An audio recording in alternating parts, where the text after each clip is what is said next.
வணக்கம் நண்பர்களே. இன்னைக்கு காலையில் 5 மணிக்கு எந்திரிச்சு கிரவுண்டு போயிட்டு இருக்கேன். அப்படிதான் நினைக்கிறீங்க? அதான் கிடையாது. நம்ம பக்கத்தூரான ஏர்வாடியில் போதையில்லா தமிழகம் அப்படிங்கிற விழிப்புணர்வுக்காக நடக்கிற 3 கிலோமீட்டர் மினி மாரத்தான் போட்டியில் கலந்துருக்காண்டி போயிட்டு இருக்கோம். இப்போதான் நான் ஃபர்ஸ்ட் டைம் மாரத்தானில் ஓட போகிறேன். ஸோ பெரிய எதிர்பார்ப்பில் தான் நான் போனேன். அங்கே போனால் செம்ம கூட்டமாக இருந்துச்சு. எப்படியும் 1000 1500 பேர் இருந்திருப்பாங்க. ஆனா இந்த மாரத்தான் போட்டி சொதப்பல்ல ஆரம்பிச்சு சொதப்பல்ல தான் முடிஞ்சு. வெளியூர்ல இருந்து நிறைய பேருக்கு இது ஏமாற்றத்தை தான் கொடுத்துருக்கேன். என்னாச்சுன்னு கேட்டீங்கன்னா எல்லாத்தையும் வரிசையா நிப்பாட்டிட்டாங்க. சின்ன பசங்களாம் முன்னாடி நிப்பாட்டிட்டாங்க. திடுதுப்புன்னு இந்த குட்டி குஞ்சான்ஸ்லாம் ஓட ஆரம்பிச்சிட்டாங்க. அவங்க ஓடும் எல்லாருமே ஓட ஆரம்பிச்சிட்டாங்க. அப்புறம் நானும் அப்படியே ஸ்லோவா ஓட ஆரம்பிச்சிட்டேன்.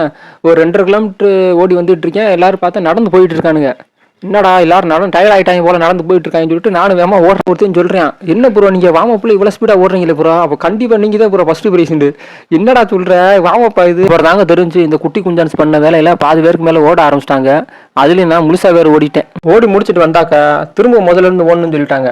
அதுல நான் ஓடணும்னா இல்லை அப்படிங்கறத அடுத்த வீடியோல சொல்றேன். எல்லாரும் மறக்காம நம்ம வீடியோ ஃபாலோ பண்ணி வச்சுக்கோங்க. எல்லாரும் நல்லா பாதுகாப்பா ஆரோக்கியமா இருங்க. அடுத்த வீடியோல சந்திப்போம். நன்றி.